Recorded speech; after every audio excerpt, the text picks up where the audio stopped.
magandang hapon everybody and everyone. Ito na, babasagin na natin ang kwento-kwentuhan.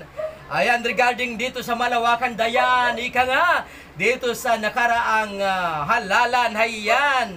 So, bago tayo magkomento, panoorin muna natin. Kasi talaga hindi ako naniniwala na ganun karami yung overvotes na yan.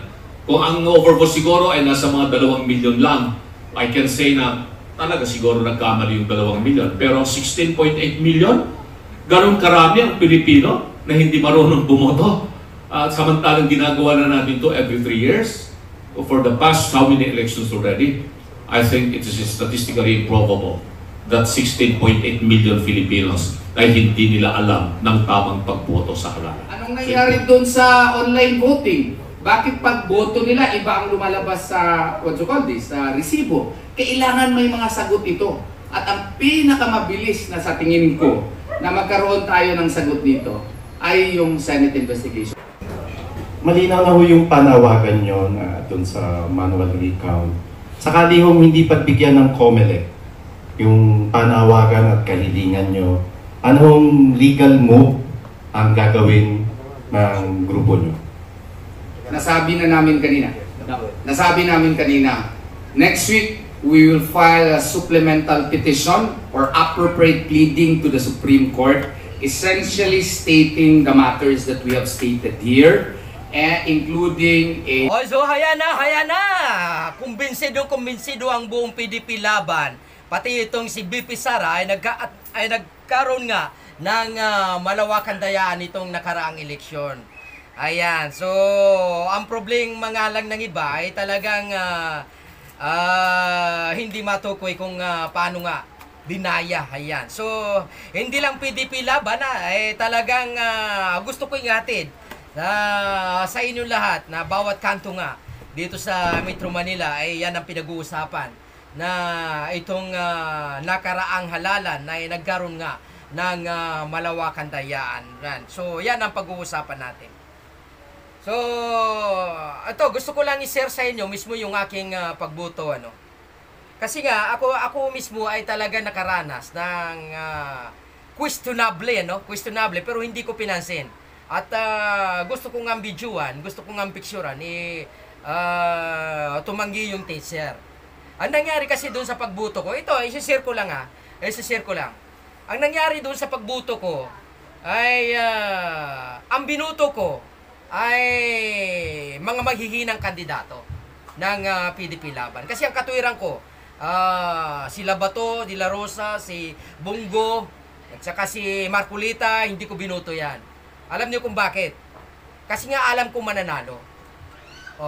So ang ginawa ko, tumarget ako dito sa mga maghihinang kandidato ng PDP laban. Ang nangyari ganito. Lumabas naman sa resibo yung 6 na pangalan. 6 lang ang binoto ko. 6 na kandidato lang. Okay. So lumabas naman doon sa sa resibo yung mga pangalan. Pero doon sa ibaba nung senatorial candidate, doon sa ibaba may nakasulat na overvote. So sa halip na undervote o sa halip na nothing follows, no? Kasi nga kadalasan no, pagbuto ko dati ay doon sa mga form hindi sa machine, talagang sinusulatan ko ng NF para hindi na masundan ng iba. So kakaiba ito kasi overvote yung nakasulat. So sabi ko, bakit overvote? Pero doon sa resibo, nakasulat naman yung pangalan ng binoto ko. So gusto kong videoan, gusto kong picturean, sabi ng teacher, bawal. So para sa akin, normal na yon. Kasi nga, nakita naman sa resibo yung pangalan. Yun yung karanasan ko sa pagboto. So, dahil sa napanood ko itong ika nga million overvote, sabi ko, baka sa overvote na to, na sinasabing overvote na to, baka katulad nun sa akin. Di ba? So, yun ang naisip ko. So, ang pumasok sa isip ko, ito, aking opinion lamang. Kasi nga, ito ang problema kasi ng iba. Hindi rin nila nagsasabi nga sila, nagkaroon nga ng Malawacan Dayaan. Ang problema, hindi nila matukoy kung paano nga dinaya. So, kung sa aking sariling pag-iisip, ay para bagang ang nangyari doon ay hindi kaya tanim, ay kaya reject. Halimbawa, itong pangalan na to, pag binuto mo, ay re-reject ng machine. Oh, di ba? Akin opinion lang naman 'yon. Oh, di ba? Kasi nga pati itong mga eksperto na sabi nila nahihirapan silang tukuyin kung paano nga nagkaroon, kasi imposible naman talaga oh, di ba? Oh, sabihin na natin itong si Bato de la Rosa kasi si Bongo, no. Sabihin na natin si Bongo. Tanggalin na natin sa ano 'yon kasi si Bongo, ang sabi ng iba kaya daw nag number 1 si Bongo kasi nga meron siyang malasakit ika nga. Oh, meron siyang grupo. Meron siyang meron dahilan kung bakit binuto ng mga tao. Pero itong si Bato de la Rosa na number 3 sa pagka senador, ay sabihin na natin na lahat ng bumuto sa kanya ay talagang supporters ng Duterte. So, dahil sa si Bato de la Rosa, ang lahat ng botante niya ay puro supporters ng Duterte, bakit itong mga kasama niya ay hindi hindi nanalo, no? So, talaga mag-iisip ka. Kasi nga, kung si Bato de la Rosa ay nanalo at number 3 pa nga, ang buto niya ay galing sa supporters ng PDP Laban ay Duterte. So, natural na itong mga kasama niya na PDP Laban din, natural naman nanalo rin. So, talaga mag-iisip ka. So, para bagang sasabihin na natin, talagang may papasok talaga sa isip mo na itong pagiging number 1 ni Bongo at pagiging number 3 ni Bato de la Rosa at itong pagkapanalo rin ni Marcoleta, ito sasabihin natin, talaga si Marcoleta malakas. Pero itong pagiging number 1, number 3 ni Bato de la Rosa at pagiging number 1 ni Bongo ay talagang sabihin na natin parang sadya, no? Sadya. Talagang sinadya. Bakit kamo? Kasi nga, kung hindi nag-number 1 at hindi nag-number 3, baka maingay. O, di ba? Baka mag-ingay. O, sabihin na natin hindi makapasok o hindi manalo. Baka maingay, di ba? Lalong mag-ingay yung PDP Laban. So, may isipin mo talaga sinadya, no? Sinadya. So, pinurogram na ayun ang makukuha nila, di ba? Bukod doon sa talagang sila ay malakas din. Kasi sabihin na natin, pag hindi sila pumasok na sa kabila nung kanilang napakalakas sa survey, ay tapos hindi papasok, talagang mag-iingay. So magkakaroon ng problema. So talagang para bagang sinadya yung kanilang pagiging number 3 at pagiging number 1 ni Bongo. So yun talagang papasok sa isip mo. Kasi nga imposible talaga na hindi pumasok itong si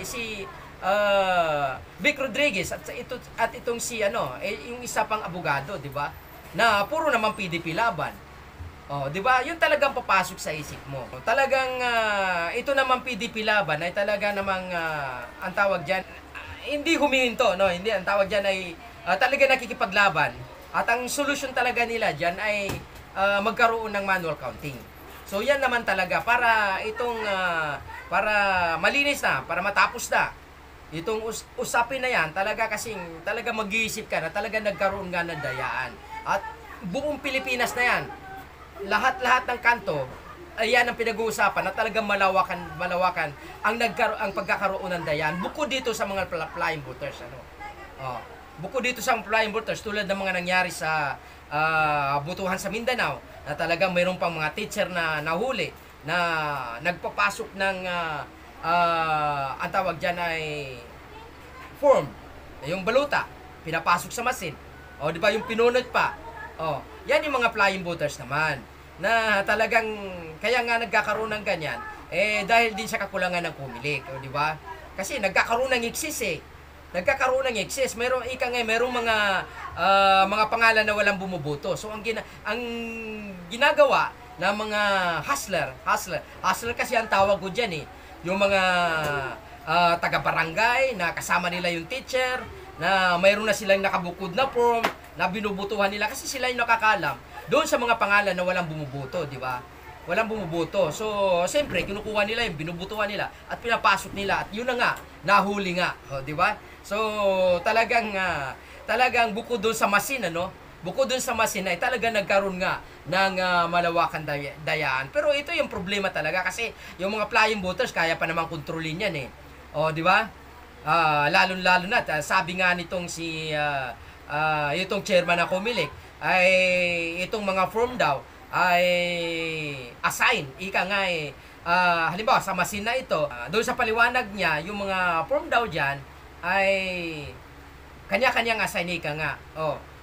Bawat machine ay merong assign na form. Yun lang ang pwedeng papasok na pag pinasok mo doon sa ibang machine ay hindi nga siya papasok. So, bawas yun, no? Then, nakatulong yun doon sa mga pagkakaroon ng mga flying voters. Nakatulong naman yun. Sabihin na natin, aminin na natin, nakatulong yun. Pero, ito talaga, talagang hirap na hirap yung mga tao na tukuyin kung paano nagkaroon ng dayan. Pero ito, sa sarili ko lang, dahil doon sa karanasan ko, naisip ko tuloy, kasi napanood ko itong mga video na to. Dahil doon sa karanasan ko, masasabi ko na maaring hindi lahat ng machine ay nagkaroon ng tanim. Parang tanim bala, no? Di ba? Tinaniman, ika nga. Tinaniman. Hindi lahat ng machine, tinaniman. Di ba? So, naisip ko lang. Kasi, pwede rin silipin itong ng PDP Laban. Kasi nga, pwedeng nangyari na mayroong halimbawa, itong machine na to na pinrogram ito. Halimbawa, ito, binuto ko si Juan de la Cruz, ay i-reject ng machine. Pero lalabas dun sa resibo. So, yan dapat isa sa pag-aralan ng PDP Laban.